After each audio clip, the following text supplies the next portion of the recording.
It's day 2 of Rafael Devers' fallout for the Red Sox. And they held their press conference last night. Sam Kennedy, Craig Breslow got on the Zoom, which is always fun, right? Zoom. Don't get me going. I mean, Zoom is great technology, and it helped us greatly when we needed it most. Yep. And I don't know what Zoe's problem with it is. And the amount we had to do during that time and the amount we had to stay home and get on our computers and that and the delays and the back and forth and one guy talks and this person pops up on it and then the bit split screen. I'm done with it. Okay. I'm done with it. And I think now, in today's world, if you don't come in and do the eye-to-eye thing or the interview or anything, it's laziness. It's nothing but laziness. We've lost the personal contact. That's all. But go ahead. I'm actually okay today. Tuesdays, I come in, I'm going to be a real dick because of the traffic. But it was bad traffic. I feel good for a Tuesday. So I think it's a good start. What's Zoe's problem with Zoom? Really? You really don't know? Wow. Okay. No, I know. I just disagree. Okay. So what happens, though, in a press conference setting that's on Zoom is the reporters are not there. And so it goes a little more slowly and lasts a little longer because you have guys that are in different places. Breslow and Sam Kennedy were not in the same room last night. They're not standing at a table in front of you. And so they have to decide who's going to take certain questions if the reporter doesn't tell them which person they're asking the question of. And many of them did, but sometimes you get this awkwardness. But you also have, I guess, a quieter time is what you have. It's not as aggressive because you're not in the same place. You get a lot of thank yous, and I appreciate that question, and thank you so much for that. Hi, Sam. How are you? So naturally, the interaction changes, is what it does. And I think that's why they preferred to hold this on Zoom. They could kind of slow it down, go at their own pace, let reporters fight for questions, which is what they had to do on a Zoom call, which was absurd. But that's how it went down last night. Yeah, and I think the reason for the delay is I think Breslow's with the team because it seems like he was in the fifth quarter or post-game press conference area because you see the Red Sox backdrop in the area. That's not the home one. That's an away one in like a brick side room to where, he'll address the media after the game. So I think the reason for the delay was to get Breslow out there with the team, and Sam Kennedy obviously is back here with his backdrop in his office. Could have done it at 8 o'clock Sunday night. Could have done it at 8 a.m. Monday. They didn't have to wait until 8 p.m., but it allowed all of us to settle in and watch an hour's worth of a press conference leading up to last night's game in Seattle, which, by the way, the Red Sox won. Yes, they got another win last night, but the story is still the trade of Devers. So they go on and on and on and on and on. Nesson at one point cut away. I was furious at that decision for them to cut away because they were starting their pregame show, and then they sit there and babble on the panel for 5 minutes, maybe longer. That was obnoxious. Bad programming decision, guys. You have all the eyeballs on you. Anyone who cares about the Red Sox tuning in, watching, Locked in, yeah. And you guys say, you know what? This is the official start of our pregame now, so now we're going to all sit here and talk for 5 minutes. I don't want to hear you. Nope. I want to hear Kennedy, and I want to hear Breslow right now. No offense, Tom Caron, but holy crap, guys. Think about the amount of desk shows that you do. Like, this is the one we just defer and let ownership and the CBO do it. So that's an easy one. The backdrop of last night, though, was not just about the fact that they had traded Devers. The backdrop was that a major story by June Lee had dropped right before this press conference about the dysfunction inside their team. And all I could think the entire time was, how many guys that are on the call right now have had time to read the story and catch up on all the reporting? Or how many guys are going to be willing to ask about that stuff that's in there? That's all I could think about the entire time. That's all I could think about. Which we'll get to. This story is incredible. But in addition to that, great questions all the way around, including a couple from our very own. Matt McCarthy was on the call. Mark Dondero was on the call. Dondero was like trying to edge his way in there. Yeah. A couple of times you saw his face flash, and I'm like, Dondero! Yes! Yes! I'm like, he's coming.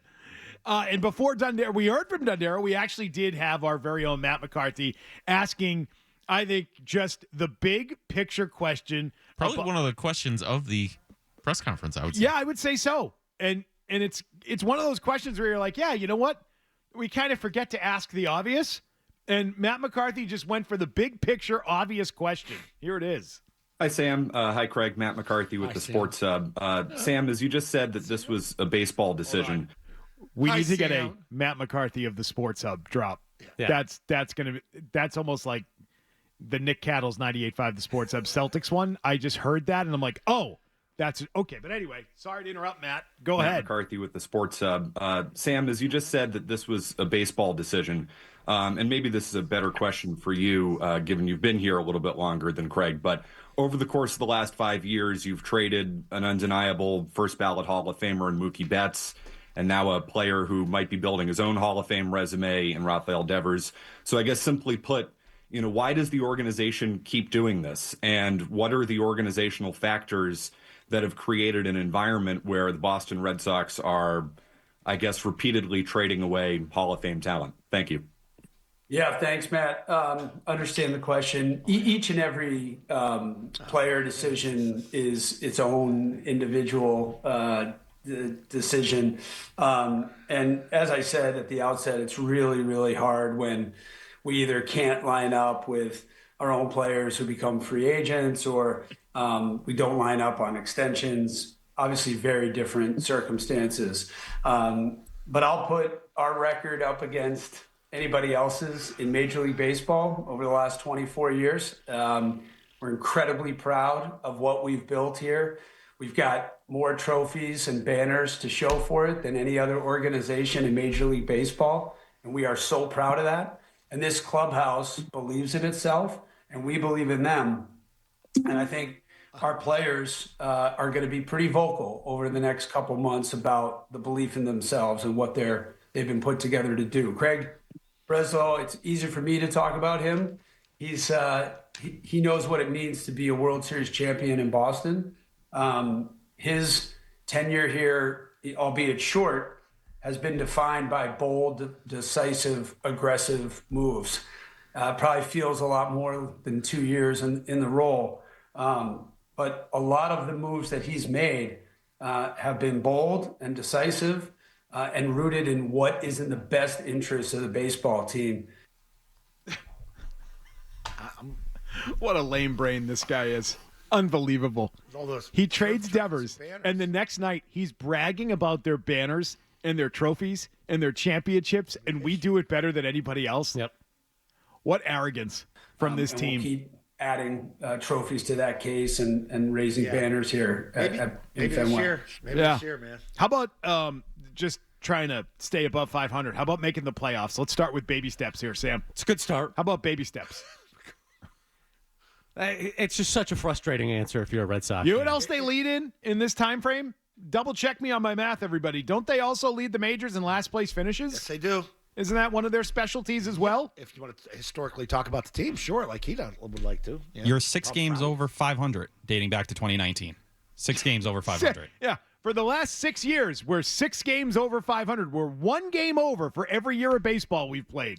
Well, that's impressive. Hey, Mediocre. Sam Kennedy, everybody. He couldn't even buy his own BS when they asked him about the question he had on Nesson pregame a week ago about Devers and having, the belief at the right time he will go out there and play defense. He goes, I was just trying to be optimistic. You've been talking to the Giants for 3 weeks about this deal, allegedly. So you were really optimistic a week ago when these trade talks were already going on. What a fraud. You just sound like a fraud. That's it. There's no consistency in Almost anything makes you you say. the way he answers that, and then you go to defer to the trophies and the banner. Like you just want to click off, like because we're not going to get a straight answer. Just because the organization doesn't operate the same way that they did when they won those banners and trophies back in the day. Give me Larry Lucchino. Give me Larry Lucchino with an edge. Because they also lead the league in trading $300 million productive bats right now, right? Yeah. That's they the other thing they lead the major leagues in. Number one. Yep. They get a trophy for that? They get an award at the winter meetings next year for doing that?